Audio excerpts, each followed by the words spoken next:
ملكة الفخامة البريطانية بنتلي مولسان موديل السنة.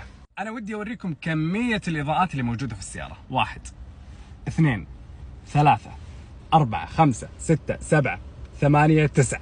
أنت جعت طال عمرك تبغى تلعب على اللابتوب حقك، حاطين لك طاولة هنا وحاطين لك طاولة هنا من البيانو بلاك. شوف كم سماعة، 1 2 و3، وحاطين لك تكييف هنا وحاطين لك التكييف هنا عشان ما يضيق صدرك يا طويل العمر. لا، وحاطين لك شعار بنتلي هنا عشان يذكرونك كل شوي يقولوا لك تراك راكب بنتلي. وحقيقة من كثر الإضاءات اللي موجودة والبيانو البلاك إلا مع داخل السيارة تحس إنك راكب في قصر متحرك، مو سيارة أبدا.